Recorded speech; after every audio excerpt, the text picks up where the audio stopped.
Students, welcome to science institute. तो भाई हमने हमारी पहली यूनिट का एक पार्ट खत्म कर लिया था, थर्मोडायनेमिक्स। आज हम बात करेंगे इसके सेकंड पार्ट पर। यूनिट नंबर फर्स्ट का सेकंड पार्ट क्या नाम है भाई? ऊष्मा रसायन। इसके बारे में मैंने आपको कल भी बताया था। ऊष्मा रसायन मतलब थर्मोकेमिस्ट्री। थर्मोकेमिस्ट्री इसमें पढ़ना क्या? हमें पढ़नी तो थर्मली है, मतलब थर्मोडायनेमिक्स ही पढ़नी है, लेकिन पढ़नी किसकी है? केमिकल रिएक्शन की पढ़नी है, रासायनिक अभिक्रियाओं की पढ़नी है। तो अलग से ब्रांच बना दी और क्या नाम बन गया? थर्मोकेमिस्ट्री बना दी। आई बात समझे? तो डेफिनेशन बड़ी आसान है कि केमिस्ट्री की वह ब्रांच जिसमें हम अभिक्रियाओं की ऊष्माओं के बारे में पढ़ते हैं कि अभिक्रिया ने कितनी ऊष्मा अब्सॉर्ब की और कितनी ऊष्मा उत्सर्जित की, उस ब्रांच को कहा जाता है ऊष्मा रसायन।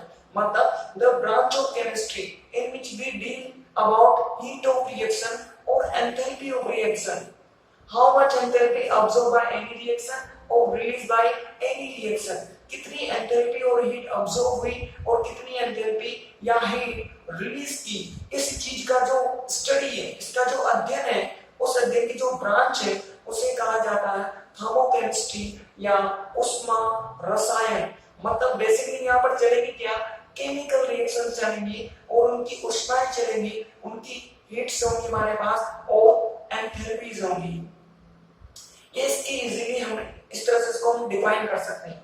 फिर आगे बढ़ेंगे, इसके पहले टॉपिक की ओर जिसका नाम क्या है? हीट ऑफ रिएक्शन या अभिक्रिया ऊष्मा। फटाफट से डेफिनेशन नोट करो इसकी। यस, इसकी डेफिनेशन लिखो। रसायन विज्ञान की वह शाखा, रसायन विज्ञान की वह शाखा,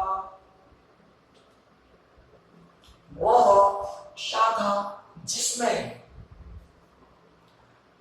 रासायनिक अभिक्रियाओं की ऊष्मा, रासायनिक अभिक्रियाओं की ऊष्मा के बारे में पढ़ा जाता है, कि ऊष्मा के बारे में पढ़ा जाता है, कि ऊष्मा के बारे में पढ़ा जाता है। ऊष्मा रसायन कहलाती है, ऊष्मा रसायन कहलाती है। The branch of chemistry, the branch of chemistry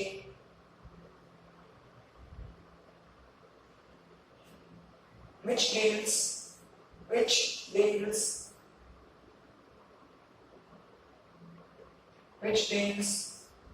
enthalpies or heats of, which deals enthalpies or heats of chemical reactions, heats of chemical reactions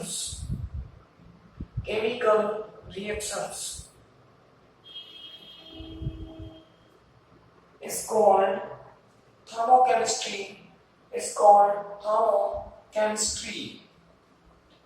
okay. इसे क्या कहते हैं भाई? ऊष्मा रसायन।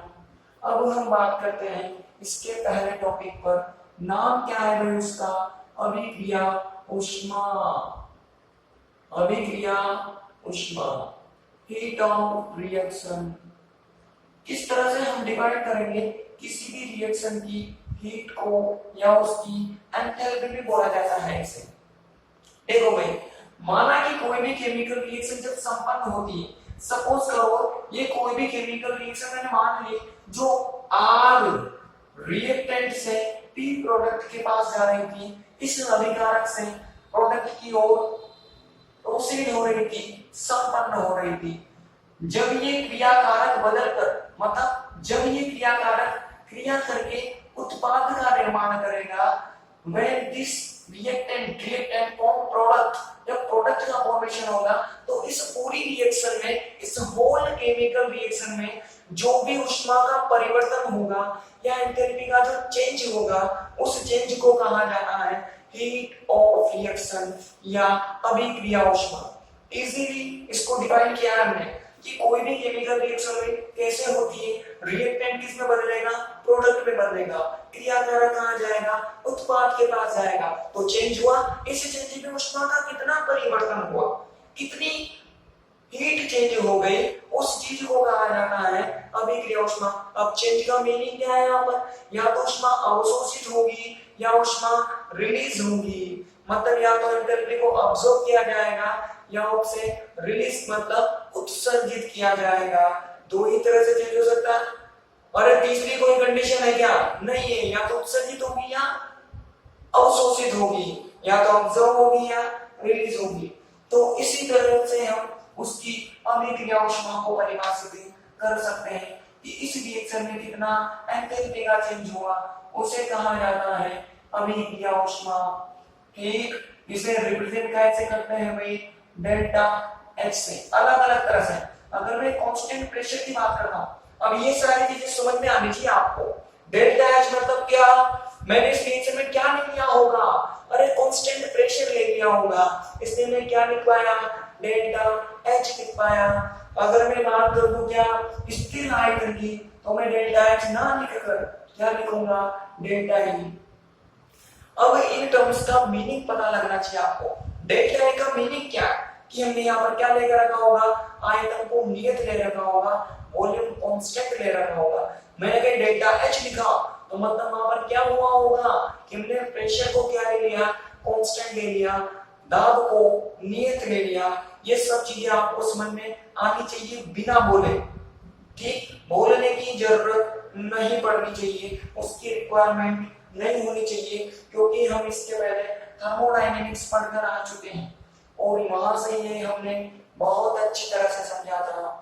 तो अगर ये तो हो गई हीट ऑफ रिएक्शन, अगर यही अभिक्रिया ऊष्मा हम 1 atm प्रेशर और 25 डिग्री सेल्सियस टेम्परेचर पर कैलकुलेट करते हैं, 1 atm दाब पर और 25 डिग्री सेल्सियस ताप पर ज्ञात करते हैं, तो उसे कहा जाता है मानक अभिक्रिया ऊष्मा, स्टैंडर्ड हीट ऑफ रिएक्शन।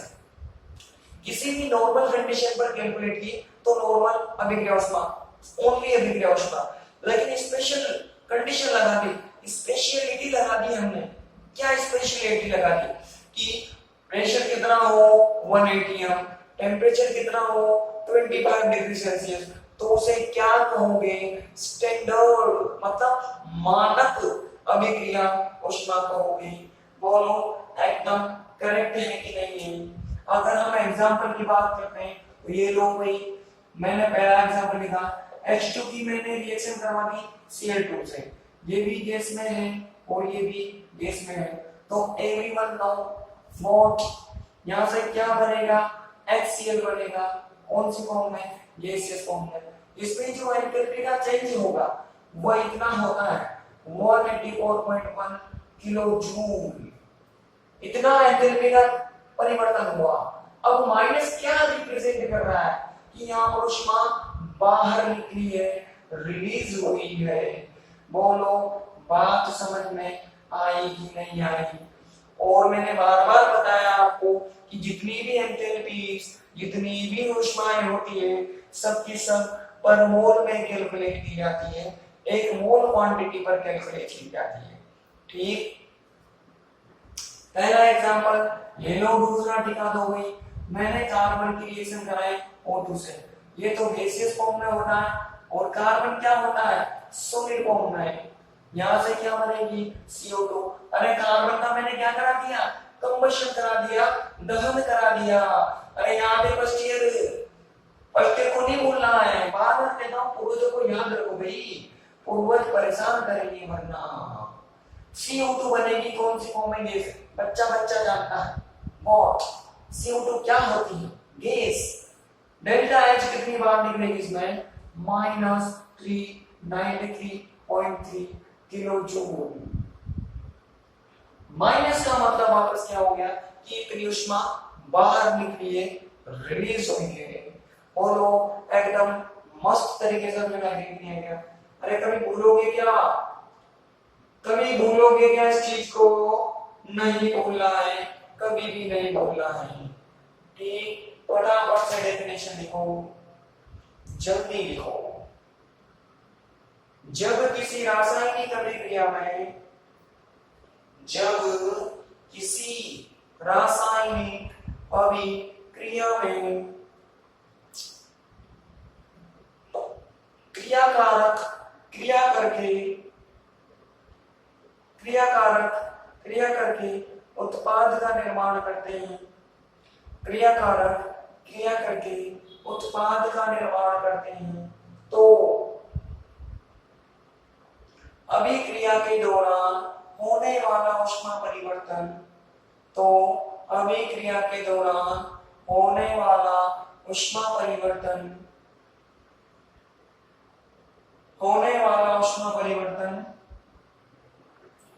अभिक्रिया ऊष्मा कहलाती है, अभिक्रिया ऊष्मा कहलाती है।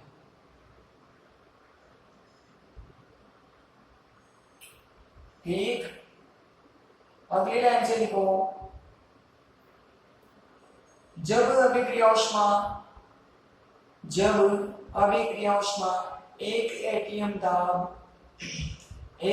दाब तथा 25 डिग्री सेल्सियस ताप पर 25 डिग्री सेल्सियस ताप पर ज्ञात की जाती है, 25 डिग्री सेल्सियस ताप पर ज्ञात की जाती है, तो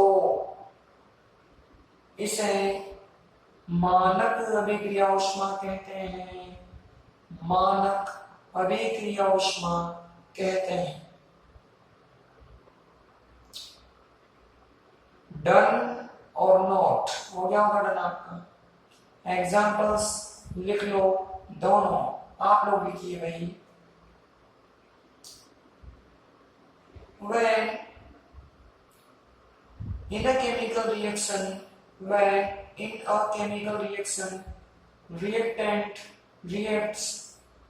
reactant react and form product, then total change in heat is called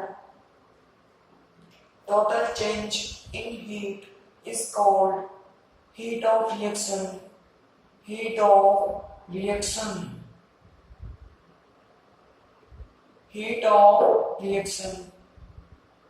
next line से लिखिए, when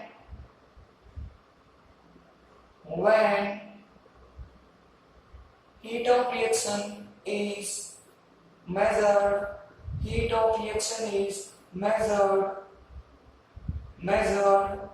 at 1 atm pressure and 25 degrees Celsius temperature, 1 atm pressure and 25 degrees Celsius temperature, then it is called standard heat of reaction। It is called standard heat of reaction। ठीक, फटाफट से example करो, screenshot लेकर करना है, आपको पता है इसे ले लो भाई, और अगला टॉपिक लिखो।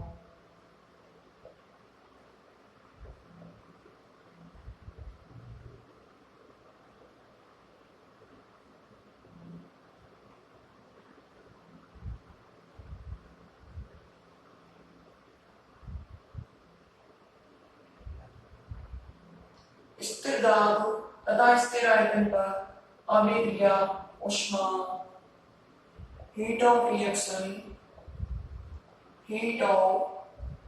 reaction at constant volume and constant pressure। ठीक, अब इसका क्या मीनिंग है भाई? अगर हम कांस्टेंट प्रेशर की बात करते हैं, स्थिर दाब की बात करते हैं, तो अभिक्रिया ऊष्मा का मतलब क्या होगा? Delta H. जहां जहां प्रेशर कांस्टेंट, वहां डेल्टा एच। अगर हम कांस्टेंट वी की बात करते हैं, आयतन की बात करते हैं, तो हमें क्या लेना पड़ेगा, डेल्टा ई लेना पड़ेगा।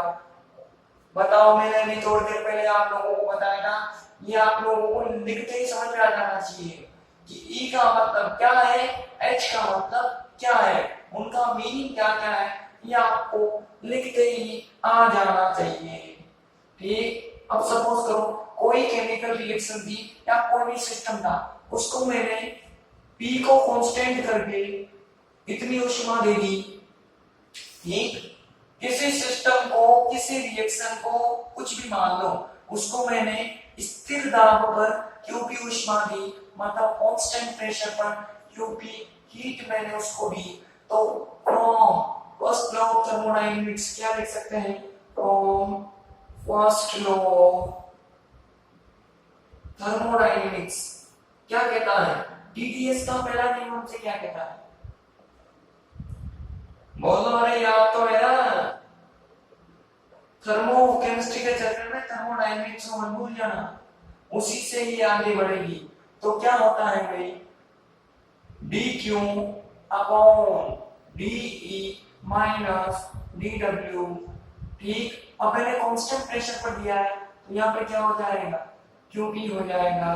बोलो सही है। और हम जानते हैं जब किसी सिस्टम को स्थिर दाब पर ऊष्मा दी जाती है, कांस्टेंट प्रेशर पर हीट दी जाती है, तो वो किसके इक्वल होती है, डेल्टा एच के इक्वल होती है।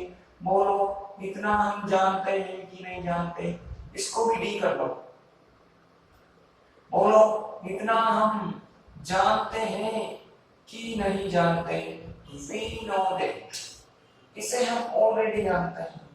ठीक, and we also know what dw is equal to minus vdv। अरे राइट और नॉट, बोलो जानते हैं कि नहीं जानते, then put this value in above equation। what I mean, minus minus plus, this becomes plus, क्या हो जाएगा, ये प्लस हो जाएगा। ठीक है भाई, हो गया प्लस। अगर चेंज, अब देखो डी यहाँ पर इसको रिप्रेजेंट कर रहा है कि यहाँ पर परिवर्तन छोटा है। सपोज करो मेरे पास चेंज बना हुआ, परिवर्तन बड़ा हुआ, तो मैं क्या इसको डेल्टा एच, इसको डेल्टा ई और इसको डेल्टा बी कर सकता हूँ क्या, पर किसी को कोई दिक्कत, मैंने आप लोगों को पहले समझाया था, छोटा चेंज हो तो डी, अगर बड़ा चेंज हो तो डेल्टा, स्मॉल चेंज के लिए डी एंड बिग चेंज के लिए डेल्टा। उससे हमें ये भी चेंज ही बताएगा, ये भी चेंज ही बताएगा। कर लिया हमने इतना, इक्वेशन नंबर कौन सी होगी, 1। सपोज नाउ ने माना कोई केमिकल रिएक्शन कहां से जा रही थी, आर से बी की ओर जा रही थी। सपोज करो इसका रिएक्टेंट का जो वॉल्यूम है, वी फॉर वॉल्यूम, इसको वी आर मान लिया, तो ये कितना हो जाएगा, वी बी हो जाएगा। यहां से अगर मैं डेल्टा वी की बात करता हूं तो कैसे निकालेंगे, product minus reactant, always always product minus reactant, तो Vp माइनस Vr। बोलो equation number 2। Now what will we do, क्या करेंगे भाई हम, फ्रॉम इक्वेशन नंबर 1 एंड 2 समीकरण 1 और 2 से, ओके, वैल्यू पुट करो भाई, delta H is equal to delta E plus P V P minus VR। बोलो राइट और नॉट, सही है कि गलत, सही है एकदम। यहां से वैल्यू उठाएंगे कितना आएगा, वो छोड़ कर नहीं आना चाहिए मेरे ख्याल से, इतना आएगा, ये सभी को आता है और बहुत अच्छे से आता है। ये मल्टीप्लाई करो इतना होगा। बोलो किसी को कोई दिक्कत, प्लस प्लस प्लस और माइनस का माइनस ही रहेगा, उसका कुछ हो ही नहीं सकता, प्लस माइनस का कुछ नहीं कर सकता, उसका कुछ नहीं बिगाड़ सकता, लेकिन माइनस प्लस का और कुछ बिगाड़ सकता है, यह आप लोग जानते हो। Now we know that what ideal gas equation, आदर्श गैस समीकरण कितनी होती है, NMRT। बोलो होता है कि नहीं होता। अब देखो मैंने क्या क्या कर लिया, अगर यहाँ पे मैं Vp करता हूं तो इधर की तरफ क्या हो जाएगा, अब देखो ये इक्वेशन में कैसे लिखना चाहता हूं, एट कांस्टेंट टी। ये जो इक्वेशन है मैं अप्लाई करना चाहता हूं कांस्टेंट टेम्परेचर पर, स्थिर ताप पर मैं इसको चेंज करना चाहता हूं। स्थिर ताप की बात करूंगा तो अगर मैं यहाँ पर P करता हूं तो इधर की तरफ क्या हो जाएगा, अब ये चेंज होगा क्या, नहीं होगा। ये चेंज होगा क्या, नहीं होगा। ये तो मैंने क्या बोल दिया, कांस्टेंट बोल दिया। तो किसको चेंज होना पड़ेगा, अब इन मोलों की संख्या को बदलना पड़ेगा। और आप जानते हो रिएक्शन में नंबर ऑफ मोल्स चेंज होते रहते हैं। अरे अभी अभी हुआ था, देखो C को मैंने O2 से रिएक्ट करवाया तो CO2 बना। इधर एक है इधर एक है, तो इधर कितना हो गया, तो इधर के दो है इधर के, बोलो चेंज हुआ कि नहीं हुआ, दो थे तो कितना हो गया, एक हो गया। मतलब रिएक्शन जब होती है, केमिकल रिएक्शन जब प्रोसीड होती है तो उसमें नंबर ऑफ मोल्स चेंज होते हैं। मैंने यहाँ से आपको समझा दिया। तो मतलब अगर इसको मैं एनपी लिखूंगा तो कोई गलत चीज नहीं होगी। प्रोडक्ट का मोल अलग होगा और रिएक्टेंट का मोल अलग होगा, दोनों डिफरेंट होगी। अगर मैं यहाँ पर आर करता हूँ तो यहाँ पर भी क्या हो जाएगा, आर हो जाएगा, क्योंकि टी को तो मैंने क्या कर रखा है, कांस्टेंट कर रखा है। ऑलो एकदम करेक्ट है कि नहीं है, अरे है कि नहीं है करेक्ट। तो लिख दो यहाँ पर स्थिर ताप पर, स्थिर ताप पर at constant temperature, at constant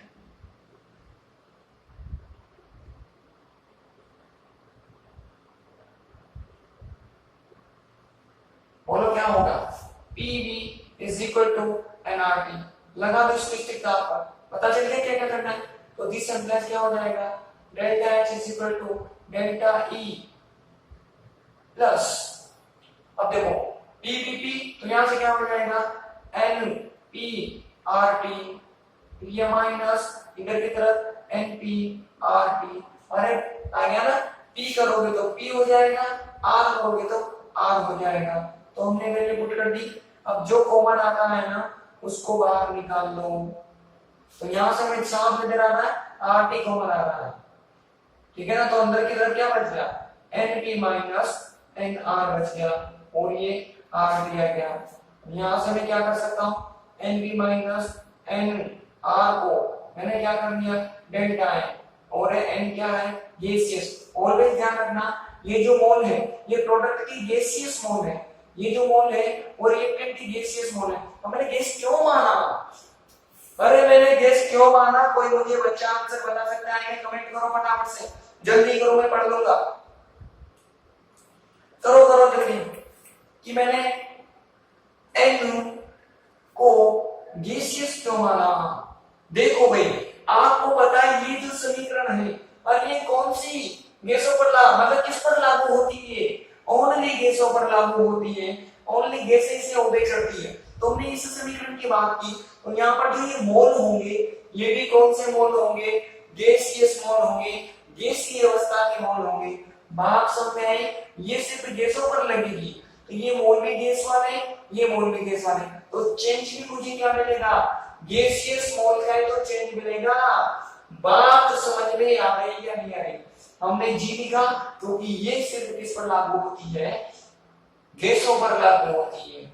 सारी बात एकदम क्रिस्टल क्लियर होनी चाहिए, हर चीज का हमें आंसर पता होना चाहिए। कोई पूछ ले तो कम से कम हम बता दें उसको कि भैया एनर्जी लिया है तो यहाँ पर किस वजह से लिया है, क्योंकि ये जो इक्वेशन है आइडियल ये किस पर लगती है, केवल गैसों पर। इसलिए सॉलिड वाले और लिक्विड वाले मोल तो ले ही नहीं सकते, हमें सिर्फ कौन से मोल लेने पड़ेंगे, गैस वाले मोल लेने पड़ेंगे। बोलो यहाँ से हमें डेल्टा H और डेल्टा E में रिलेशन मिला कि मिला, मिल गया।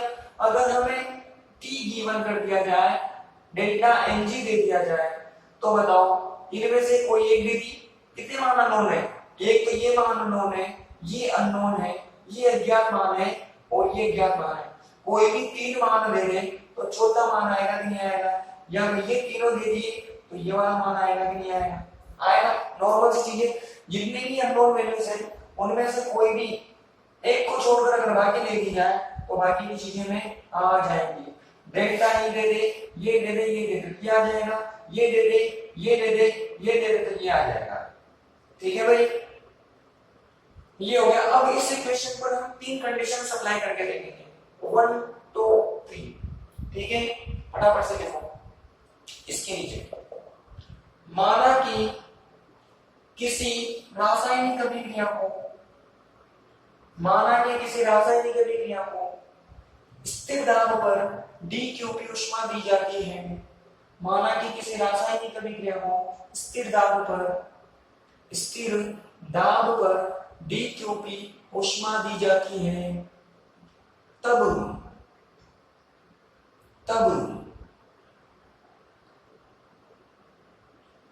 लिख लो पूरा।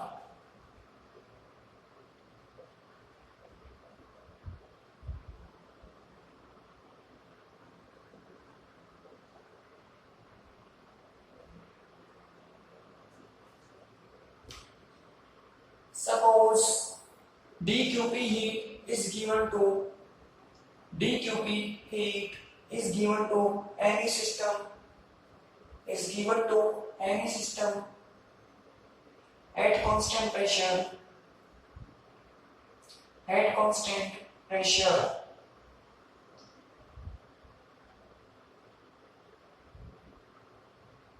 ठीक, कंप्लीट कर लो पूरा। ये लिख लेना, माना कोई रिएक्शन इस तरह से संपन्न हुई, बाकी तो मैंने सब लिख ही रखा है।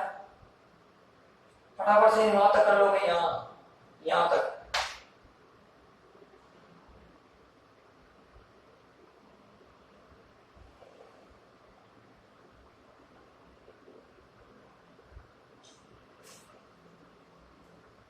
जल्दी करो।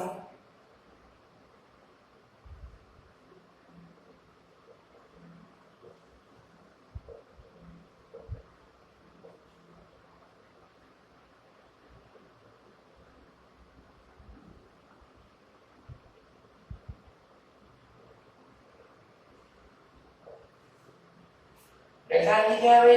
गैसीय मोल का अंतर, चेंज इन गैसियस मोल्स। जल्दी कर लो, बाकी सब पता है आपको।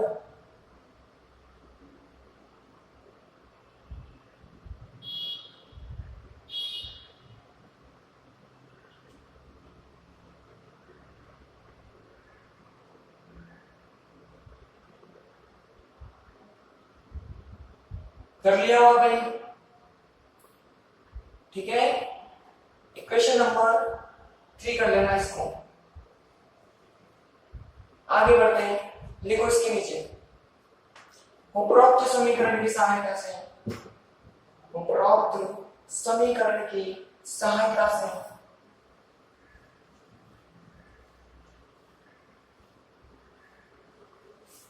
डेल्टा एच तथा डेल्टा ई का मान, उपरोक्त समीकरण की सहायता से डेल्टा एच तथा डेल्टा ई का मान ज्ञात किया जा सकता है। यह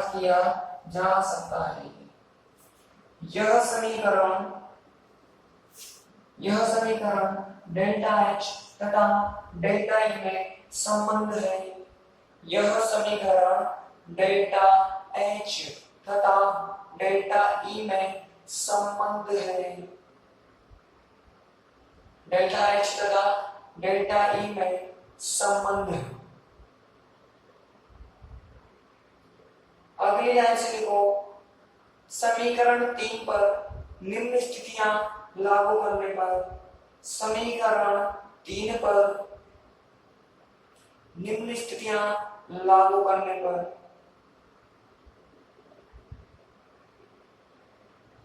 आप लोग लिखिए, बाय अबव इक्वेशन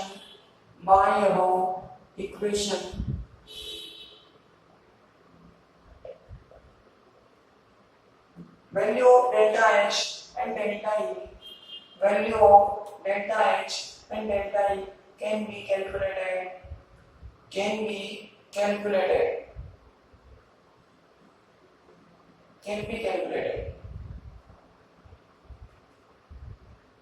अगली लाइन से लिखिए, above equation is relation between delta H and delta E, delta H and delta E.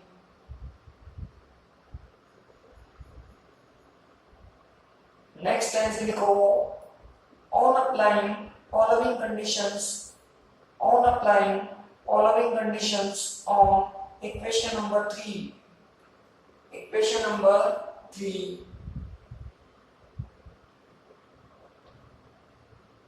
Equation number 3, ठीक है भाई। देखो पहली कंडीशन मैंने लगा दी कि डेल्टा एनजी क्या हो, जीरो हो। अगर डेल्टा एनजी की वैल्यू जीरो होगी तो यहाँ पर जीरो रखूंगा, जीरो से किसी भी चीज को मल्टीप्लाई करूंगा तो वो जीरो बनेगा। तो इस कंडीशन में क्या होगा, डेल्टा एच सीधे किसके इक्वल हो जाएगा, डेल्टा ए का। मतलब कांस्टेंट प्रेशर की बात करो या कांस्टेंट आयतन की बात करो, दाब की आयतन की किसी की बात करो, दोनों का मान क्या हो जाएगा, सेम हो जाएगा। इसमें यहाँ पर एग्जांपल क्या हो जाएगा, कार्बन की रिएक्शन O2 से करवा दी और क्या बन गया, CO2। अब ये भी गैस में, ये भी गैस में, ये क्या होता है, सॉलिड में। तो निकालो delta N G. Product minus reactant था ना, प्रोडक्ट में टोटल मोल कितने हैं, एक। रिएक्टेंट में गैसियस मोल मैंने कहा था ना, लिखा हुआ था गैसियस। ये तो सॉलिड है, इसको तो लेंगे कि हम। ये क्या नजर आया, गैस नजर आया। कितने नजर आया, 1 नजर आया। तो 1 माइनस 1 कितना हो गया, 0 हो गया। And you know that what delta H जो इसकी होती है वो 393 किलो जूल पर मोल होती है। मोल कितनी होती है कि नहीं होती, होती है। ये होगी हमारी पहली कंडीशन। दूसरी कंडीशन की बात करते हैं, ठीक। माना कि डेल्टा एनजी क्या हो, नेगेटिव हो, नेगेटिव हो डेल्टा एनजी।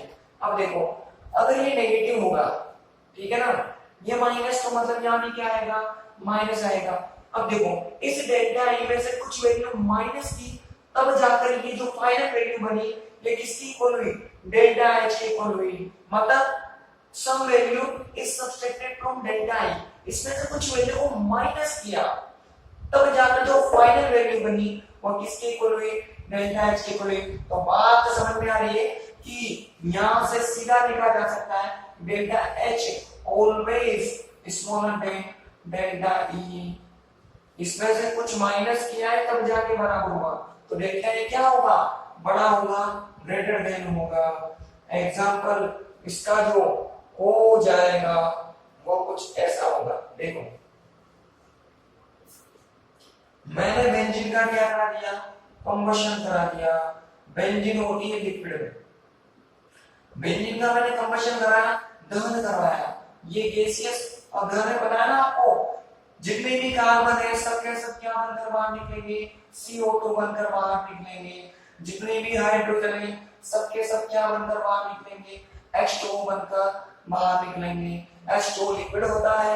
इधर की तरफ बताओ कितनी ऑक्सीजन लगी, ये हो गया 12, ये हो गया 3, तो 15 लगा, तो 15/2 कर दो, बोलो 15 ऑक्सीजन होगी।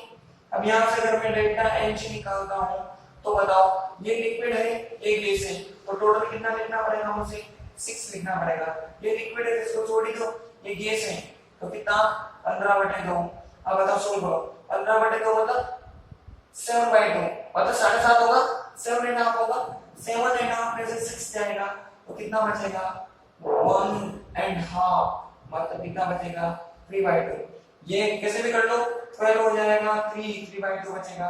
किसमें बचेगा, माइनस में बचेगा। ये वैल्यू बिगर है, ये स्मॉलर है, और माइनस आया। इस कंडीशन में क्या होगा, इसकी जो डेल्टा ई होगी वो डेल्टा एच से ज्यादा होगी, और इसकी जो डेल्टा एच होती है वो कुछ इतनी होती है। इधर लिख देता हूं मैं, वरना अगली कंडीशन आएगी, इसकी इतनी होती है।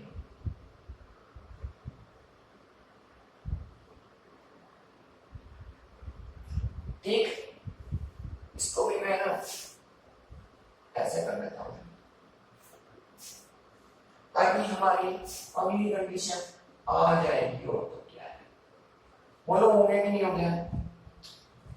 फाइनल कंडीशन कौन सी बच गई, एक ही बची, कौन सी, कि डेल्टा एनजी क्या हो, प्लस में हो।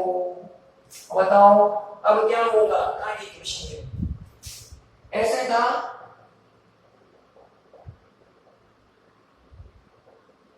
ना। अब देखो यहाँ प्लस है, मतलब इसमें कुछ वैल्यू जोड़ी है हमने, इसके अंदर कुछ वैल्यू ऐड की है, तब जाकर ये फाइनल वैल्यू किसकी इक्वल हुई है, डेल्टा एच के इक्वल हुई है। इसमें सम वैल्यू ऐड की गई है तो फाइनल वैल्यू इक्वल होगी डेल्टा एच के। तो यहाँ से कहा जा सकता है कि delta H always greater than होगा इसके डेल्टा ई से। बोलो बात समझ में आई कि नहीं आई। डेल्टा इसमें तो कुछ वैल्यू जोड़ी तब जाके फाइनल वैल्यू किसकी इक्वल हुई, डेल्टा एच की इक्वल हुई। मतलब delta H always greater than होगा इससे डेल्टा ई से। अगर इसका एग्जांपल हम देखेंगे तो ये कार्बन था, मैंने इसका कंबशन कराया लेकिन पूर्ण नहीं करवाया, मैंने पार्शियल कंबशन कराया, अपूर्ण दहन करवाया। जब इसका अपूर्ण दहन कराओगे तो क्या बनेगी, सीओ। पूर्ण दहन करवाओगे तो आपको CO2 मिलेगी। अगर आपने ऑक्सीजन को लिमिटेड अमाउंट में दिया है तो CO मिलेगी। ये कौन सी फॉर्म है, गैसियस में। ये कौन सा गैस, और ये तो आप जानते हो सॉलिड। डेल्टा Mg निकालो जरा। इधर की गैसियस फॉर्म में कितना है, 1 है। इधर की तरफ सॉलिड है तो इसको लेना ही नहीं है। और ये गैस पे कितना हाफ है, तो यहाँ से 1 में से हाफ गया तो कितना आएगा, प्लस हाफ आएगा। बोलो प्लस हुआ नहीं हुआ, हुआ। और इसकी जो डेल्टा एच होती है वो इतनी होती है।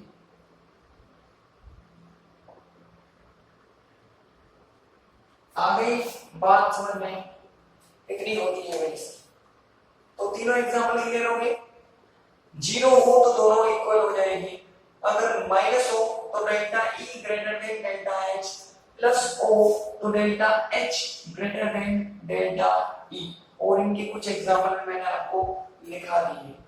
ठीक है भाई, इसी के साथ ये टॉपिक खत्म। अब देखो कभी कभी क्या होता है, ये जो फॉर्मूला है इस पर आपके न्यूमेरिकल भी पूछ लिए जाते हैं, जिसमें मैंने बताया 4 चीजें नोन है, कोई भी वो 3 चीज आपको गिवन कर देगा और फोर्थ की वैल्यू पूछ लेगा। ठीक है, 4 चीजें नोन है, कोई भी 3 देगा वो आपको और फोर्थ की क्या पूछ लेगा, वैल्यू पूछ लेगा। इनको पहचानने का तरीका, ये रिएक्शन में कैसे गिवन हो, अगर वो कांस्टेंट प्रेशर बोल दे तो समझ जाओ ये दी हुई है। अगर वो कांस्टेंट वॉल्यूम मतलब आयतन बोल दे तो ये दिए, ये तो सीधा लिख देगा टेंपरेचर है। और ये देखकर मैंने भी देखो रिएक्शन लिखी थी, तो देखकर क्या लगा लोगे आप, पता लगा लोगे। बोलो एकदम क्लियर लिखी है, ठीक है ना। कर लेना इसको, बाकी हम कल पढ़ते हैं। कल हम करेंगे इसके कुछ न्यूमेरिकल्स, एक आध न्यूमेरिकल कराऊंगा और आगे बढ़ेंगे अगले टॉपिक की तरफ। तो फटाफट से स्क्रीनशॉट ले लो, कल मिलते हैं भाई। ठीक।